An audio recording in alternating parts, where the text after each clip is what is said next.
Op got rejected by a guy who gave her butterflies and wants to know if she should reach out to him. She updates 3 years later painting a love story, but a commenter goes through her post history to reveal a different narrative. Posted by u/chroma_sparkles. So, I, 31F, was seeing a guy, 38M, for about a month. We went on 7 dates total and slept together twice.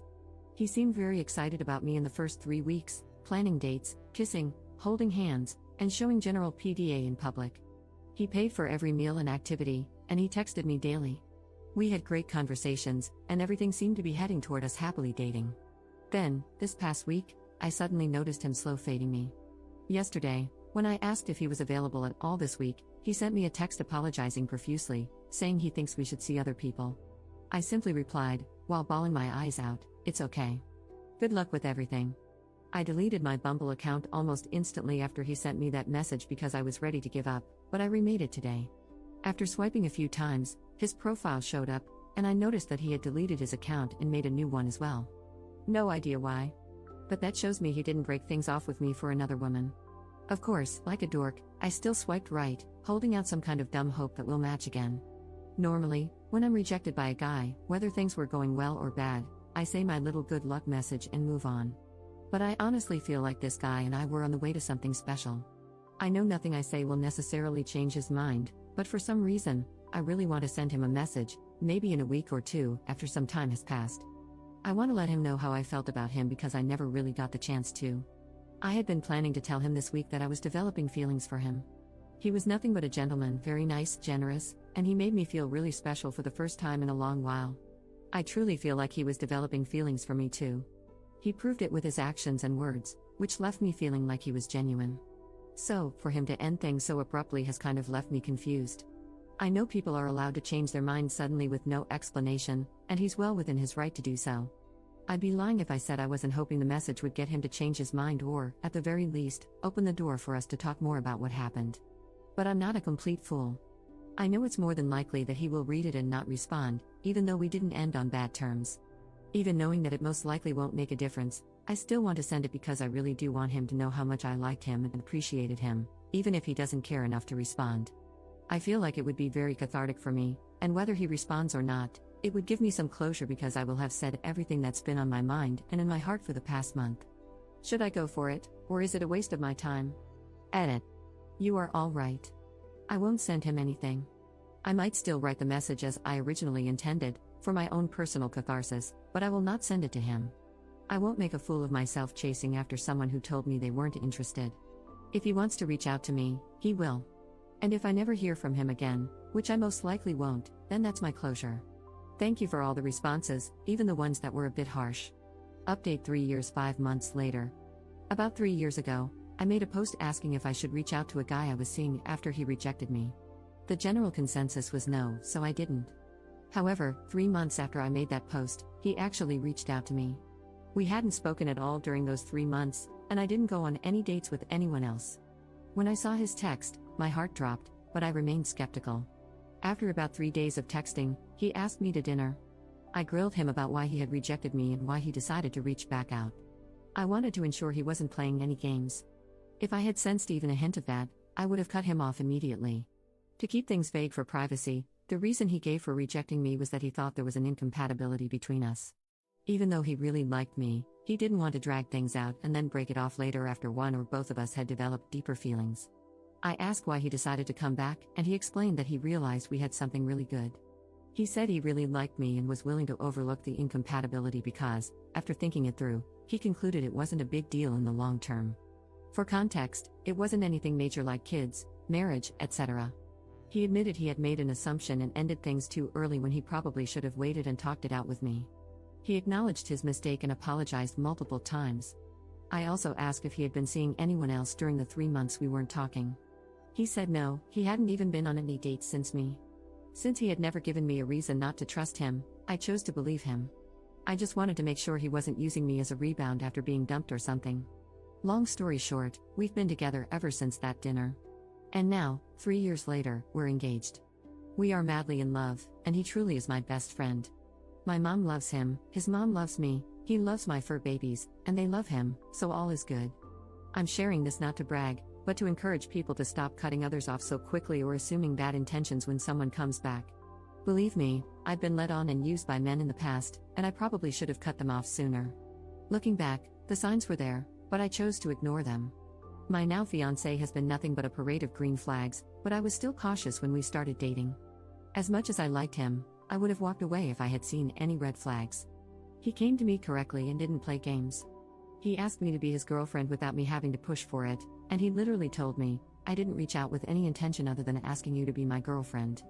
Don't be afraid of being someone's second choice because, in a way, we're all someone's second choice. If someone comes back, don't assume they have bad intentions, unless they treated you poorly to begin with. But if someone was kind, caring, and generous, and things didn't work out the first time for some reason, it doesn't hurt to give it another try. Just make sure they're not playing games, and if they are, leave. Okay, this is really rambly, sorry. Thanks for reading. Edit. I'm still not going to reveal the actual reason. But, like I said, it turns out it actually wasn't a major incompatibility, just a bad assumption on his part. If we had truly been incompatible in some way, we definitely still wouldn't be together. Compatibility in a relationship is different for everyone, so what works for some people may not work for others. Commenter. Listen, I'm not trying to be messy or rude about Op, but there's a lot of context about her romantic life left out from her posts, both before and after this instance. TLDR, the impression I get is that she's afraid of being alone, especially because she's over 30, and the man will settle for having her around but isn't enthusiastic about having her in his life.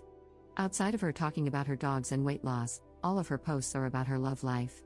6 years ago, in our /dating over 30, she complains about being ghosted by 3 potential romantic partners in 2 days. She estimates she's matched with 200 profiles in the past week on 2 platforms without any results. 5 years ago, in our /dating over 30, she's talking to 2 guys from online dating platforms. The 2 conversations always turn to cuddling, even when she steers away from that topic. She expresses confusion and seeks confirmation that the guys are trying to get sexual. 5 years ago, in our /divorce, she posts a rant about how she shouldn't be back in the market and deserves her version of domestic bliss. She says she's constantly getting rejected but also states that everyone she speaks with is boring. She mentions that when she was married, she constantly celebrated that she wasn't dating anymore. She closes out by stating she'd never get back with her ex but misses being happy in a marriage. 4 years ago, she wrote the original post about reaching out to the guy who rejected her. 2 years ago, she posts in our /Black Ladies and our /Relationships over 35 about the same topic. She states she's been dating her boyfriend for 14 months and started a conversation about marriage. She's surprised that he's hesitant about marrying her. He says he's not against marriage but is more scared of the possibility of divorce, attributing this fear to watching his parents' nasty divorce.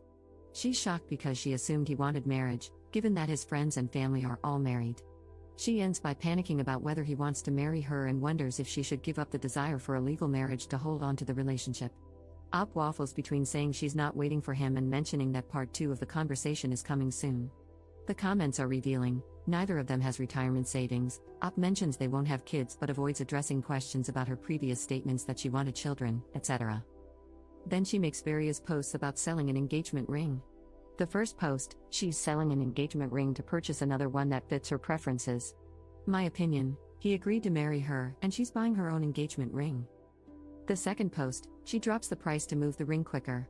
Based on her wording, it seems she can't afford the new engagement ring until she recoups the money from the initial one. This could indicate her financial situation and the level of investment her fiancé has in the engagement, giving him the benefit of the doubt that he's willing to contribute to the costs of the new ring. The third post, she asks for opinions on the different stones she's considering, wanting a moissanite stone as close to a diamond as possible, and posts a video of the loose stone she chose. Then 7 days ago, she posted the update to her original post, the one about reaching out to the guy who rejected her. My thoughts: I don't know if Op comes from a conservative background or grew up on Disney movies /rom-coms, but she seems very male-identified and views marriage as a rite of passage into the top tier of adulthood. She's mentioned in comments that people gain social capital when they get married and that she doesn't want to grow old as someone's girlfriend. I think she's willing to give up her actual wants if it means getting a husband. She has a pattern of deferring to the man in her relationships, even if it means taking on the bulk of the risk. For instance, her ex-husband wanted a husky even though they already had 2 dogs, and she didn't want another dog. The ex left her a couple of months later and left the dog at her house. I think the fiancé was dating around or hooking up and felt sparks with someone else. He started ghosting Op until she asked him a direct question about his availability, and he broke it off with her. He deleted his Bumble account because he was serious about the other person but not Op.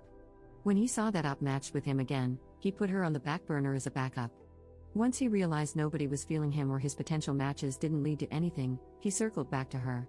He returned with a half-truth, claiming he made an assumption about their incompatibility, which, to me, translates to liking her well enough but not being invested enough to confirm their compatibility. This lady has a lot going on because she's scared to be alone and build the life she wants due to her FOMO around having a man. I've also noticed that she seems to round up her age in relation to the forums. For example, she was 29 posting in r/dating over 30, not alarming by itself, and 33 posting in r/relationships over 35. It seems like she thinks she's falling behind because she doesn't have a marriage.